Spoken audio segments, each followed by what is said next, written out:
Yo soy María Florencia Mestoy, soy de Nogoyá, de una ciudad que está a 100 kilómetros de acá de Paraná. Mi familia está compuesta por mi papá y mi mamá, Aurora y Freddy, y somos 5 hermanos, que de distintas edades, hay uno mucho más chico, Federico, y básicamente hemos sido una familia que nos hemos criado en Nogoyá. Mi papá tenía 4 hermanos, de los cuales Omar era el más grande, que fue asesinado en la última dictadura cívico-militar en 19 de noviembre del 76, junto a su familia, a su compañera, María del Carmen Fetolini, también que era de Nogoyá, y sus 2 pequeños hijos de 3 y 5 años, Fernando Amestoy y María Eugenia Amestoy. Yo creo que la historia del asesinato de Omar atravesó a toda la familia y al punto de que se transmitió de generación en generación. Fue un tema que siempre se habló en mi casa, y sobre todo se hablaba mucho en el seno de la casa de mis abuelos. A ver cómo sigo, por dónde arranco. Una pregunta. ¿Tu familia cómo era el vínculo con la política? ¿En qué organizaciones militaban? ¿Tu tío? ¿Tu familia? Sí, mi tío Omar militaba en Montoneros.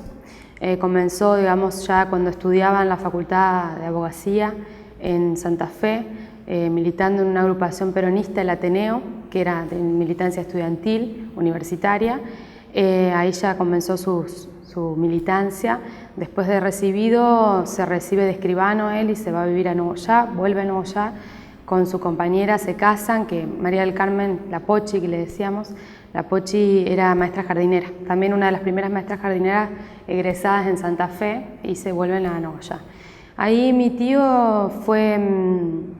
jefe del registro automotor.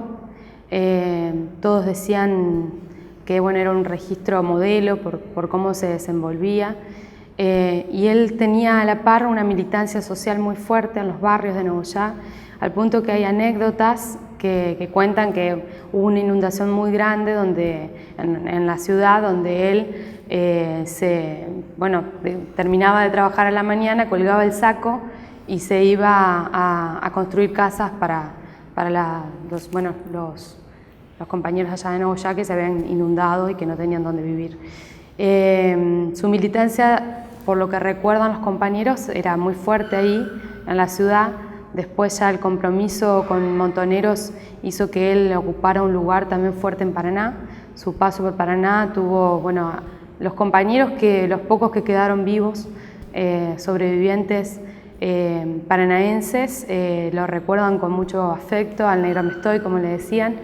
Él era una persona de mucha acción, pero también una persona con mucha cabeza, como le decían. Era muy rápido, muy hábil para la palabra, para el discurso y también para la acción. Fue uno de los jefes, por lo que pude reconstruir, de lo que era la columna acá en Paraná. Muy pocos sobrevivieron, pero de los que sobrevivieron pueden contar algo sobre él, y realmente a uno como familiar, yo como sobrina, nos gratifica muchísimo saber cómo era él, porque uno en la vida, la familia puede contar cómo era una persona, y en la militancia los compañeros cuentan otro aspecto de la persona que es totalmente diferente. Después Omar se va a vivir a San Nicolás, en realidad también por cuestiones de seguridad. Abandonan Nogoyá ya del todo y se van a San Nicolás, y ahí comienzan una especie de vida casi con normalidad, al punto en que los nenes, Fernando y María Eugenia, los hijos de Omar y de Pochi,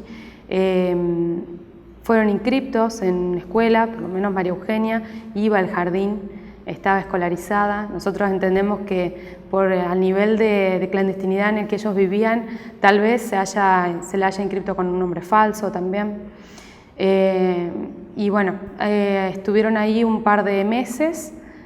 También en esa casa donde vivían, que es en calle Juan B. Justo 668 de la ciudad de San Nicolás, vivía Ana María del Carmen Granada, una compañera también militante de Montoneros, igual que mis tíos, con el bebé que era Manuel González Granada, que tenía 5 meses de vida cuando cuando ocurre la masacre hoy conocida como la masacre de la calle Juan B. Justo. Un poco la militancia era una militancia,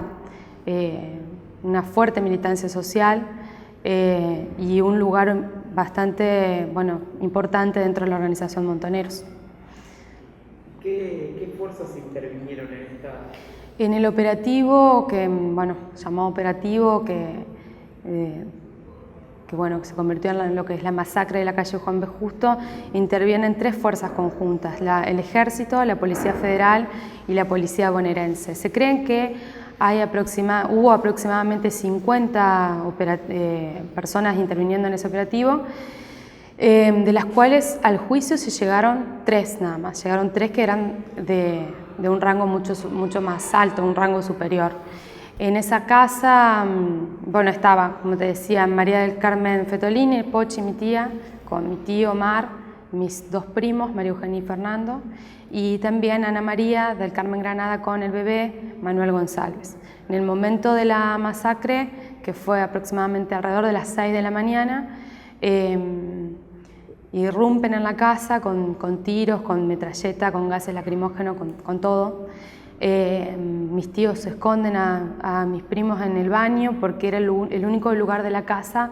que estaba resguardado de los tiros,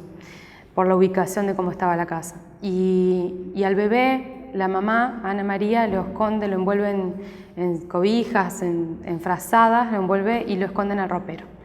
Ana intenta escaparse por atrás de la casa, mis tíos se van hacia adelante como a enfrentar. A mis tíos los asesinan al instante. A Ana María hay un genocida que en realidad no fue ni siquiera procesado, que cuenta cómo la asesina a Ana María, que dice que le da 14 impactos de bala en el cuerpo, y recordando bien ese momento, y ni siquiera llegó a un proceso judicial. Y mis primos mueren por asfixia, un cuadro muy grave de asfixia, porque en realidad, si bien los tiros no llegaban a la zona donde estaba el baño, los milicos tiran gases lacrimógenos desde el techo de la claraboya, y lo cual a 3 metros de distancia desde el techo al piso, 3 y 5 años un cuerpo no lo puede resistir al gas lacrimógeno. Y además también encontraron en los cuerpos de los nenes esquirlas del gas lacrimógeno y de los cerámicos que explotaron. Todo eso se pudo reconstruir a partir del juicio,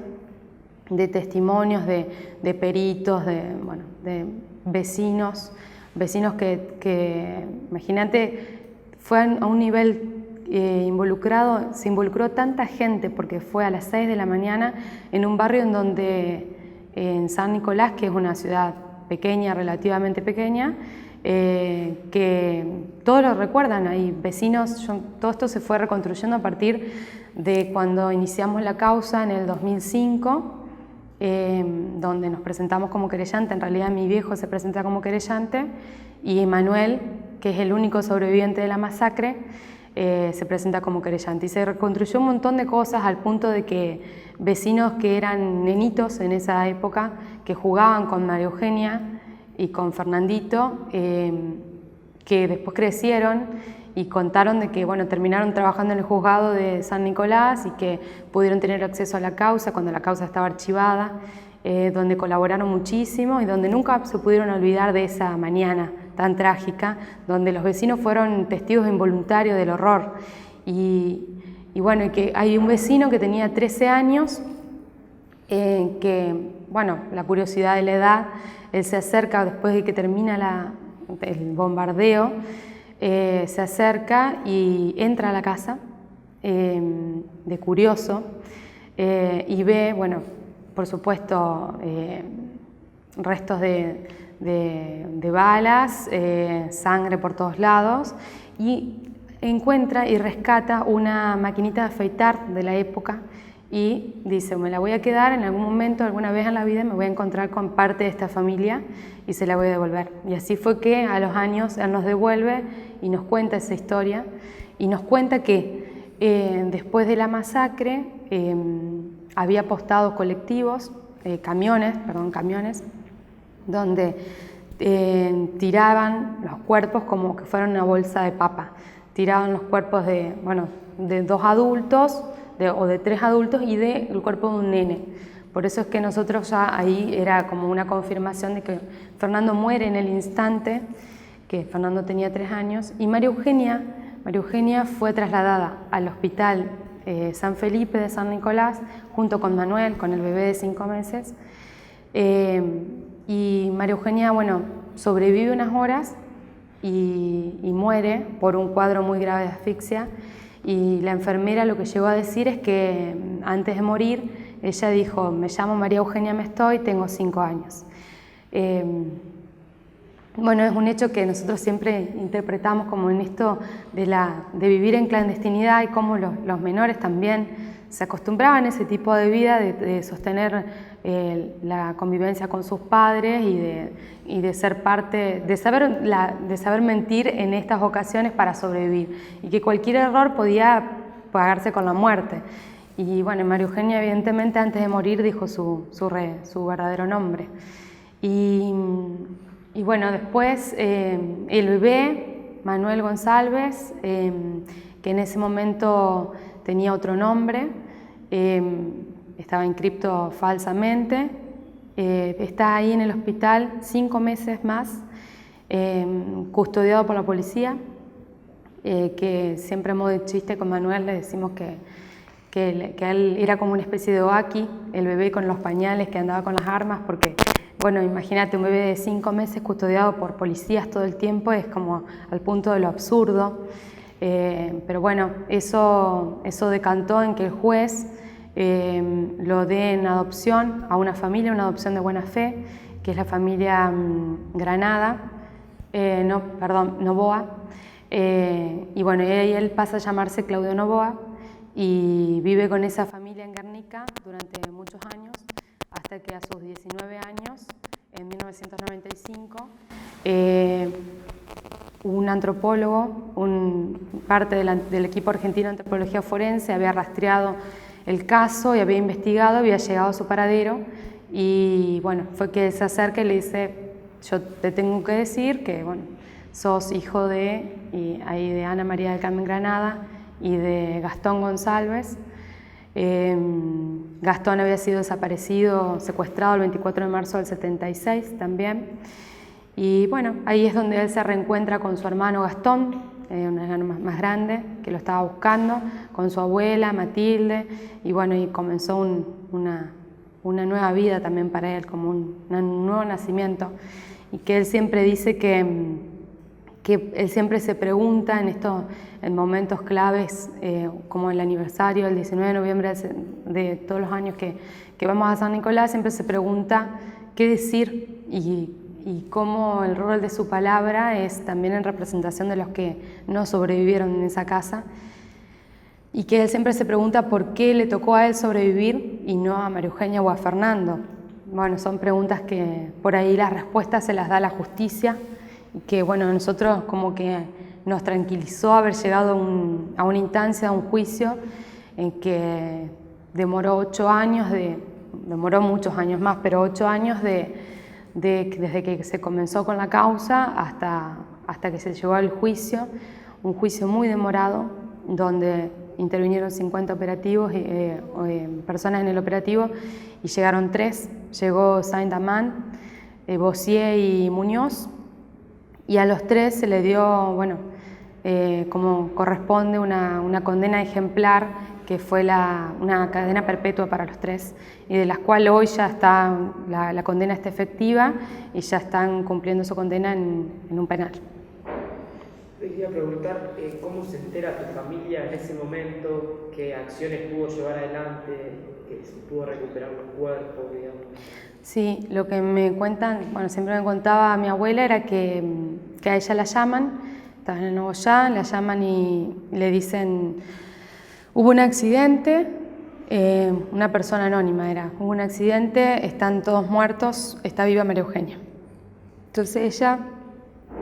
comienza ahí el viaje. Mi papá estaba en Corrientes junto con su otro hermano, Miguel, que era el más chico, y tenían otro hermano, mi viejo tenía otro hermano que estaba en Córdoba. Mi viejo lee en el diario, junto con mi tío, con Miguel, lee en el diario, abatieron a subversivos, bueno, un poco lo que decían todos los diarios de la época, en San Nicolás, y tienen un presentimiento de que podía ser Omar. Entonces mi viejo se va a Nogoyá, se encuentra con sus padres, con mis abuelos, y marchan, comienzan el viaje hacia la ciudad de San Nicolás. Llegan allá, van a la policía, le dicen de que iban a acompañar al cementerio, entonces ahí se dividen los grupos, porque también fueron con la familia Fetolini, que son los padres y hermanos de Pochi, y allá un grupo se va para la Policía Federal y otro grupo se va para el hospital, y en el hospital le tocó ir a mi abuela, y mi abuela, bueno, habla con una enfermera, porque ella había ido con la idea de que María Eugenia estaba viva. Entonces llega allá y le dicen, mira,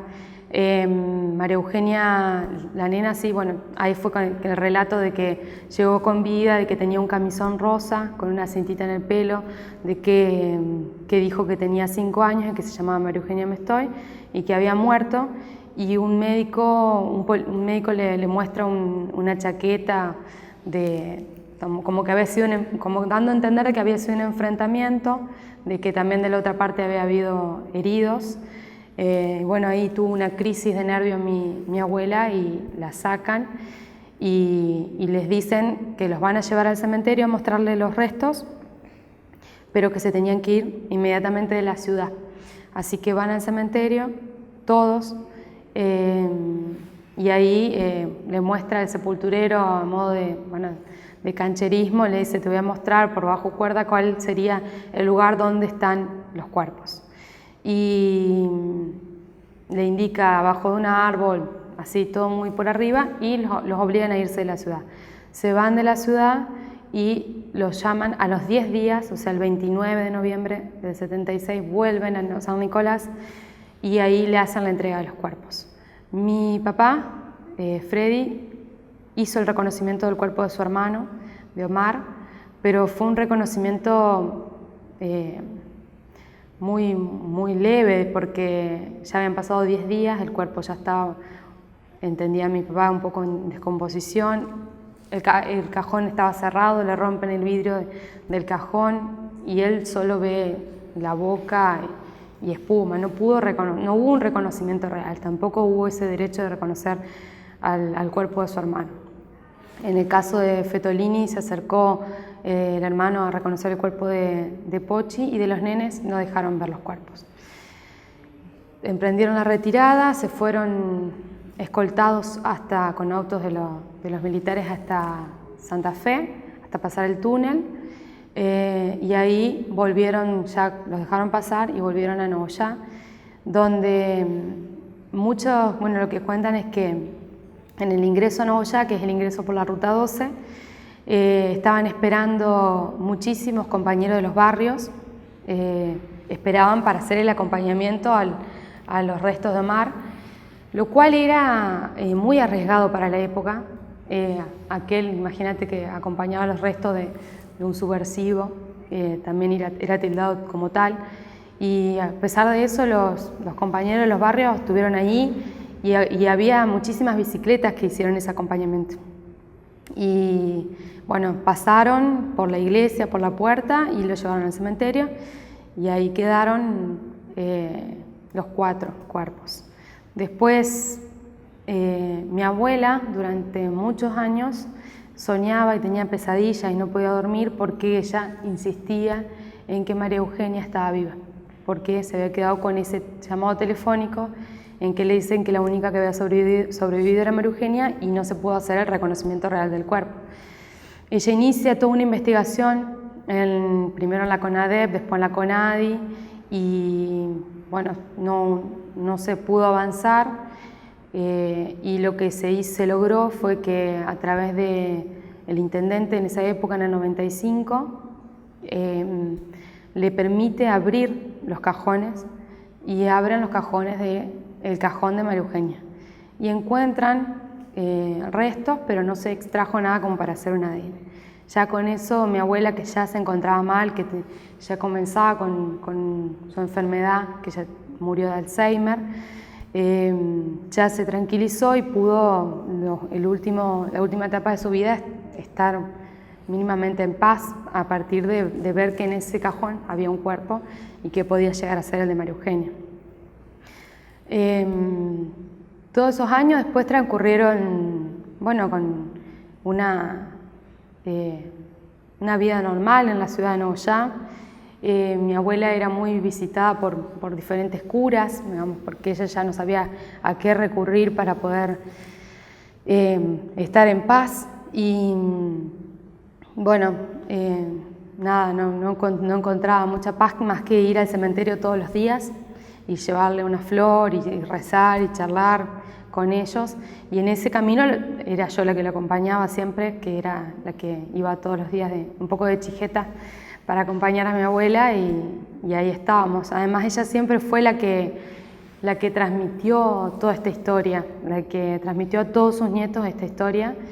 y bueno, así fue como tomada por algunos y bueno, fue como también yo decido después a los años buscar justicia o buscar una manera colectiva de mirar y fue que ingresé a Hijos. Pero sobre todo lo que siempre estaba como una idea fuerte era entender de que la justicia nunca iba a llegar. No sé si era algo que nosotros buscábamos tampoco. Sobre todo no, ya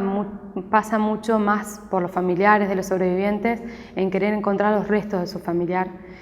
Pero cuando se derogan y se anulan las leyes de la impunidad, y se comienza a pensar en la idea real de una justicia, es que todo se transforma y que empezamos a pensar todos en que se podía vivir en un país con menos impunidad.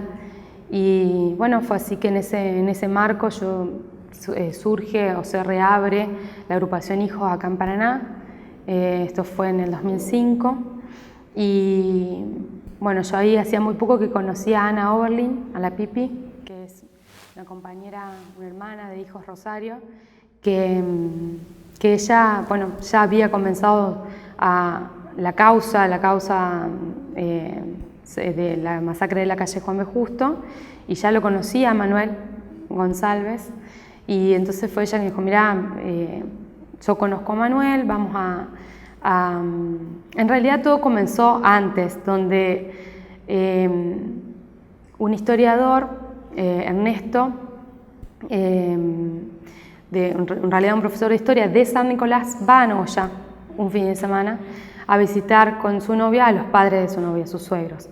Y se acerca porque él estaba haciendo una investigación sobre desaparecidos de San Nicolás y en eso se entera que a los Amesto eran de Nogoyá. Entonces se acerca al negocio de mi vieja, que atrás está la casa, yo estaba estudiando.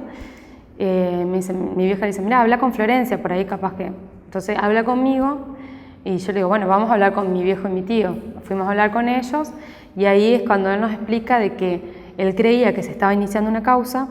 que podía hacernos contacto con el que era el fiscal y bueno, y también tenía el contacto en ese momento era Claudio Novoa. Entonces ahí nos pasa, en ese momento había correo, no había Facebook,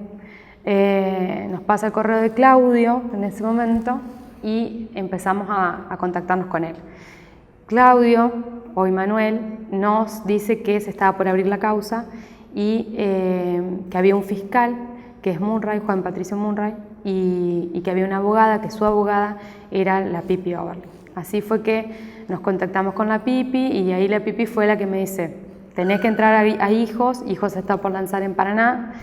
Y bueno, me mandé con mi prima, con María Ángeles, y así empezó todo. Así empezamos a militar acá en Hijos Paraná y empezamos a pensar en la idea de una construcción de justicia colectiva, colectiva, no solo para nuestros familiares, sino para todos, y empezamos a pensar también en que era posible la justicia. ¿Qué crees que significó la irrupción de hijos en Paraná? ¿Encontrás alguna especificidad regional y qué actividades llevan adelante y llevan adelante la agrupación Hijos? En ese momento estaba solamente la Asociación de Familiares Amigos Desaparecidos de Entre Ríos, AFADER.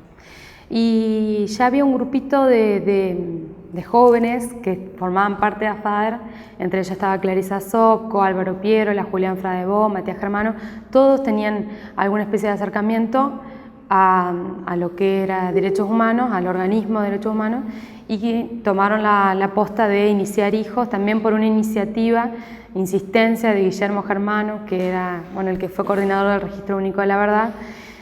Así que,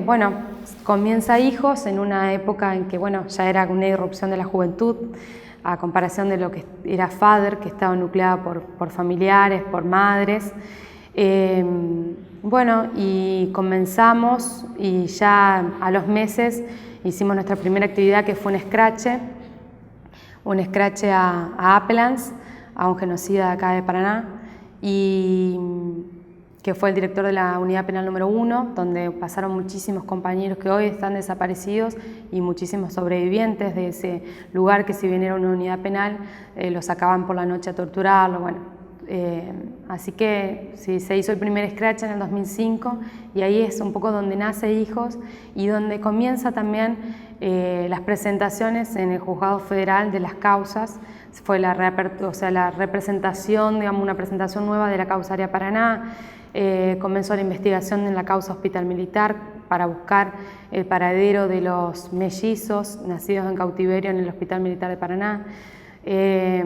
Toda esa investigación después decantó en el 2008 con la aparición de Sabrina, donde fue una confirmación a que esa causa, iniciada sin ninguna prueba, se tenía y se debía sostener. Y en el 2011 recién tuvimos juicio por esa causa y hoy tenemos otra causa abierta, que es la búsqueda del paradero del Melli, del hermano de Sabrina. Pero en Hijos hacíamos muchísimas cosas. Estaba la comisión legales, que investigaba los juicios, y el aporte al grupo de abogados que trabajaban en las causas, la comisión escrache, que aportábamos con los escraches para condenarlos socialmente a los genocidas. Y también estaba muy fuertemente la comisión Identidad o Hermanos, donde ya trabajábamos de una manera muy parecida al trabajo de las abuelas, y además trabajamos en una red nacional de hijos, pertenecíamos a una red nacional de la cual teníamos una forma de trabajar con respecto a las denuncias de identidad, que es una forma de trabajar muy reservada, transmitiéndole mucha tranquilidad a la persona que se acerca. Y en ese camino hemos logrado muchísimas cosas también, que son muy gratificantes y que también aportaron a un trabajo que comenzó con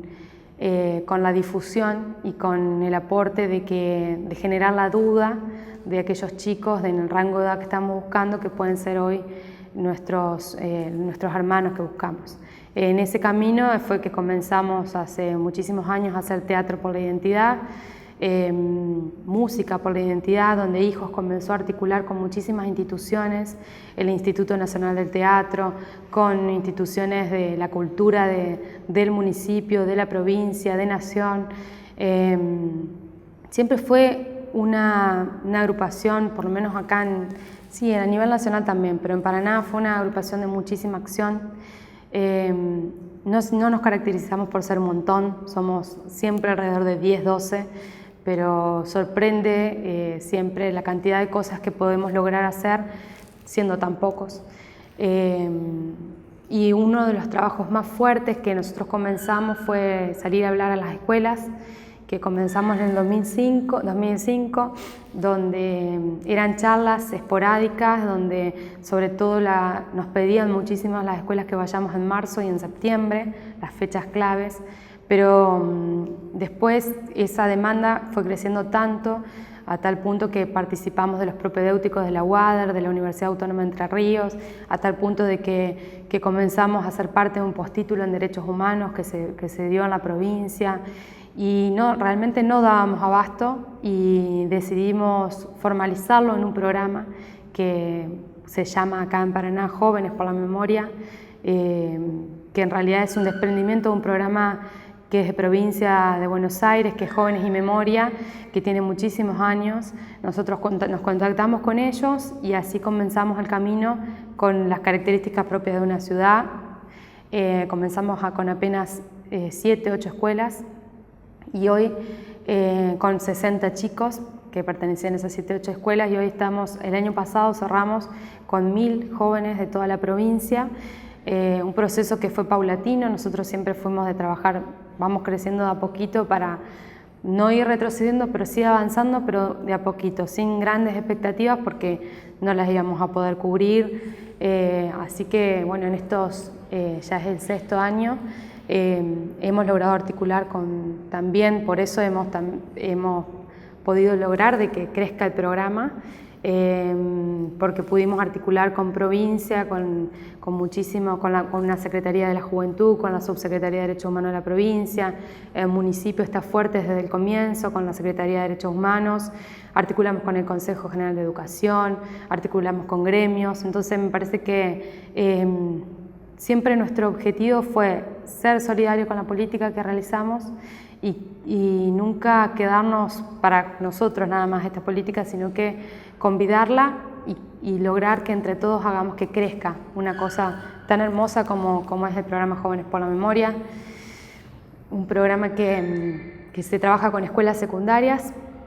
con jóvenes de distintas escuelas secundarias, pero no solo con jóvenes de escuelas secundarias, porque el año pasado trabajó, por ejemplo, en la unidad penal número 6, que es la unidad penal de mujeres. Este año trabaja un centro de formación y perfeccionamiento Néstor Kirchner, que es municipal, de empleados municipales que están terminando la primaria y la secundaria. Fue un centro de formación que la intendenta abre con la posibilidad de empoderar un poco también al trabajador municipal, y en esa marcha nosotros les ofrecemos ser parte de este programa.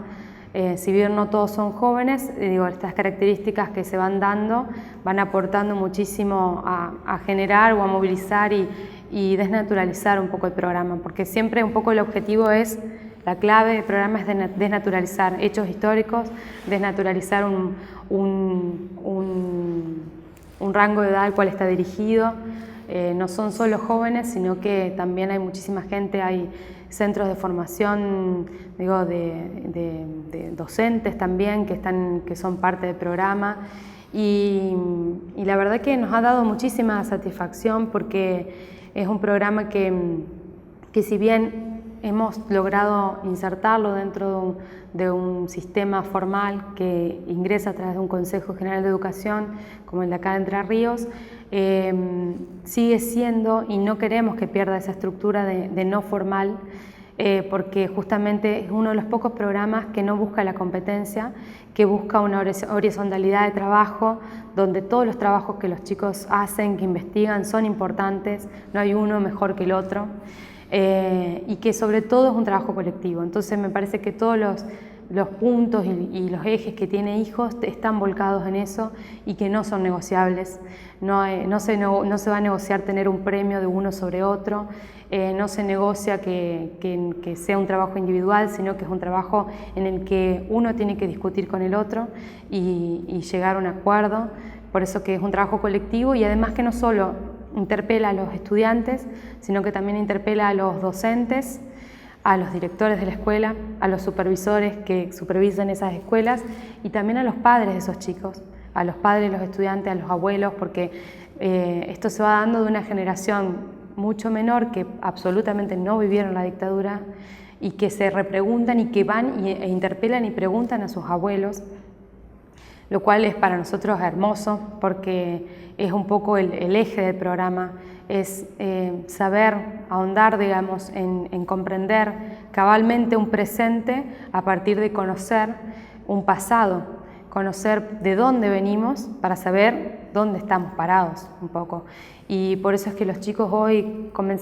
todavía recordábamos con un compañero que que comenzaban investigando la historia de vida de un desaparecido, la guerra de Malvinas, los centros clandestinos de detención, y hoy ya los chicos están investigando esas cosas, pero también están investigando trata de personas, violencia de género, violencia institucional. Ellos quieren entender qué pasó con la represión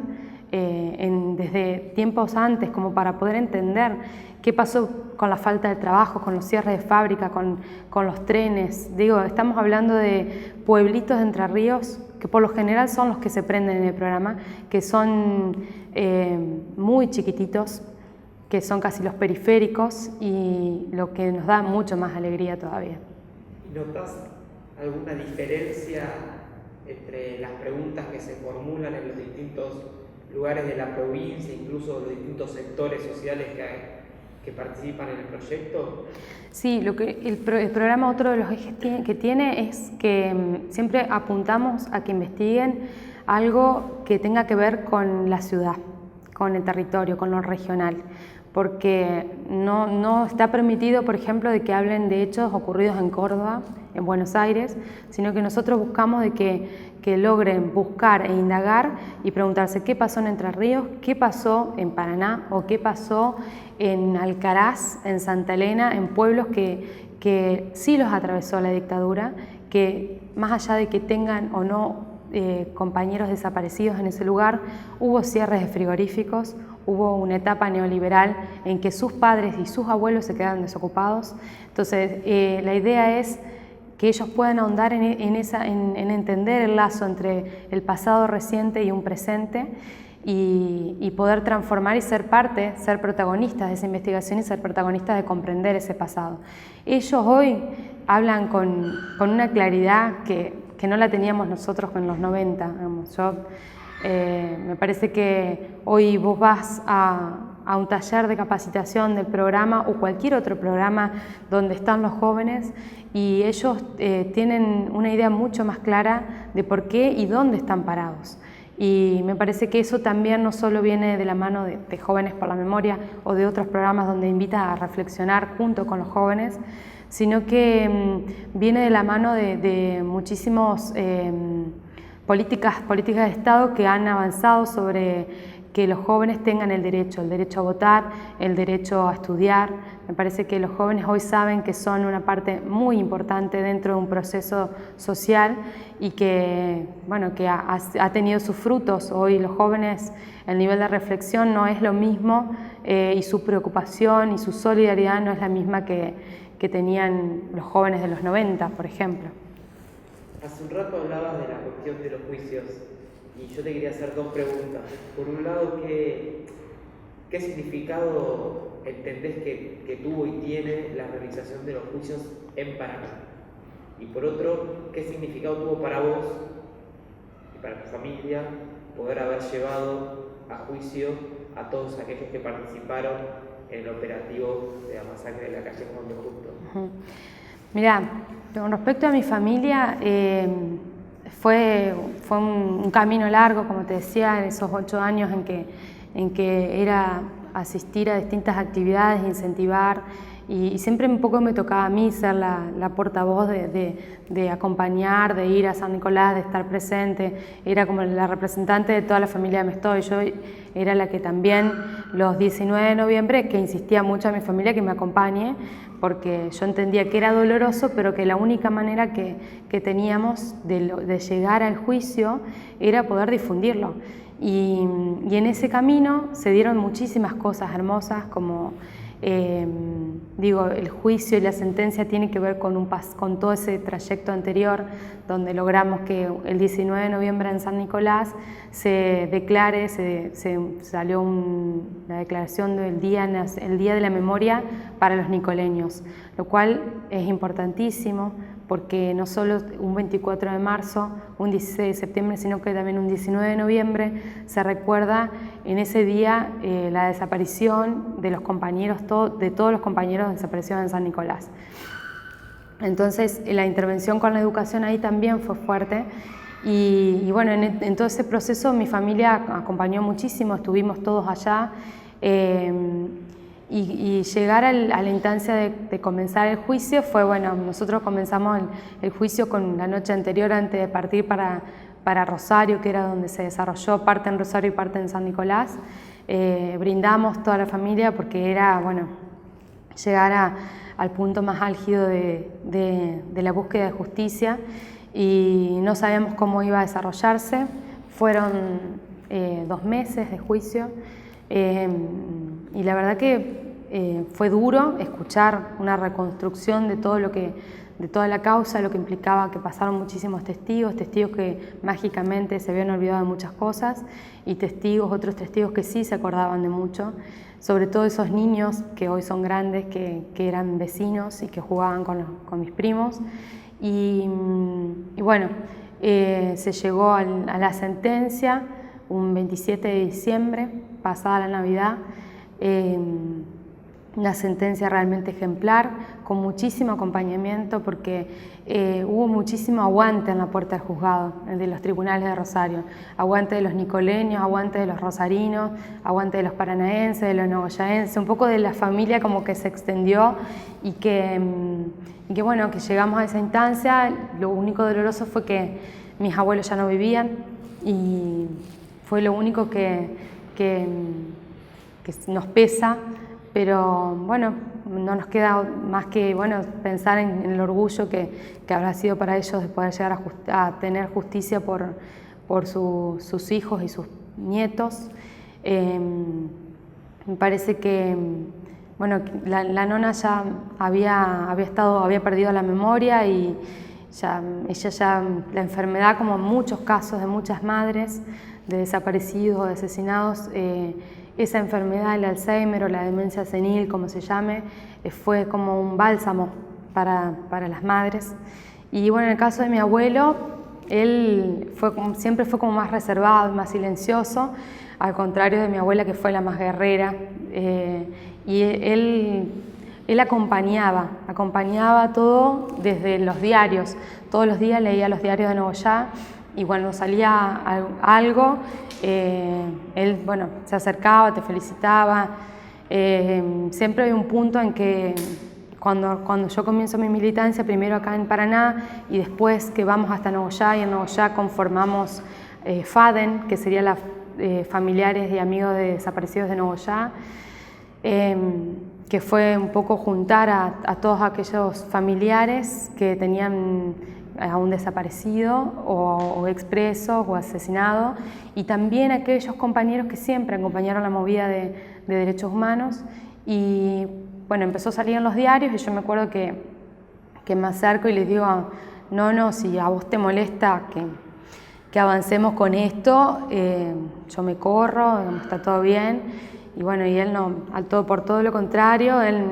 agradeció y dijo que alguien lo tenía que hacer. Así que eso fue como bueno, un puntapié para avanzar con la militancia. Y bueno, es eso, llegar a la justicia fue un día histórico, un día muy hermoso, en que solo fue un brindis con mucha felicidad. Y porque bueno, era la sensación de que había llegado el momento tan esperado y que se haya dado con esa condena perpetua. Era realmente bueno, un paso para la justicia y para creer que era posible. Ese mismo día, acá en Paraná, estaba aconteciendo otra sentencia, el 27 de diciembre del 2012, la sentencia en la causa Arguindegui, y que era el segundo juicio por delitos de lesa humanidad acá en Paraná. Se había dado el primer juicio, que era el hospital militar, la causa hospital militar en el 2011, donde fue una condena muy triste, que se le dieron muy pocos años a los genocidas, lo cual bueno, había que repuntar ese hecho. Y nada, siempre apelamos a que la condena social tiene que seguir siendo fuerte. Pero a pesar de eso fue un trago amargo porque hubo condena, pero fue una condena muy, muy baja, muy lamentable, y sobre todo porque fue un juicio muy intenso, porque estaba Sabrina, donde era la representante de que el hecho había ocurrido, era la sobreviviente de un robo, de un secuestro de 2 bebés. Bueno, así que después bueno, comenzó la causa Arguindegui, que también fue una condena que tampoco era la esperada. Y todavía seguimos en veremos con una tercera causa, que en realidad fue la primera de todos, que es la causa Área Paraná, donde estamos hablando de 52 víctimas y de 5 desaparecidos. Una causa que nos duele a todos los entrerrianos, a los paranaenses fundamentalmente, porque no podemos comprender las dilaciones de la justicia y sobre todo que cada vez que muere una madre es una pérdida muy grande, porque es eso, es llegar a la instancia de justicia, si es que llegamos, y que ellos no lo pudieran ver, digamos. Y sobre todo también que lleguemos con tan pocos genocidas, porque los genocidas también se están muriendo. Así que con respecto a Entre Ríos, la verdad que los jueces hasta el momento han dejado mucho que desear. A pesar de eso hay mucha organización en la calle, hay mucha fuerza militante que acompaña no solo los juicios, sino las movidas en las puertas del Juzgado Federal, las movidas en la puerta del Instituto Privado de Pediatría. Son todas movidas que surgen, bueno, de ideas de la agrupación Hijos, pero articulando con gente del teatro, con gente de la música, que, bueno, instalarnos en la puerta del Juzgado Federal y colgar, hace poco hicimos esa intervención, colgamos sogas con ropas de bebés, chupetes, mamaderas, y carteles donde incitábamos a Torrealday, que fue el médico, uno de los médicos de los 4 socios del Instituto Privado de Pediatría, que estuvieron implicados en el paso de los mellis por el instituto y en el ingreso y egreso de los mellis, a que hablara. De hecho no habló, y hace muy poco el juez Leandro Ríos determinó una falta de mérito, lo cual nosotros apelamos, así que estamos a la espera de saber qué resolución va a tener, pero todo es como muy engorroso acá en Entre Ríos con respecto a llegar a la instancia de la justicia. En Neboya se dio un proceso para que 2 calles tengan el nombre de tus tíos. Te quería preguntar cómo fue y también qué repercusiones generó. Generó de todo un poco. Como siempre en Neboya y en los pueblos chicos, que son muy reservados, muy gorilas, surgió de todo, digamos que entendían. Pasó por el Honorable Consejo Deliberante de Neboya la propuesta, se determinó que se iban a poner nombre en las calles, pero había gente que no estaba de acuerdo porque decían de que cosas terribles, que Omar había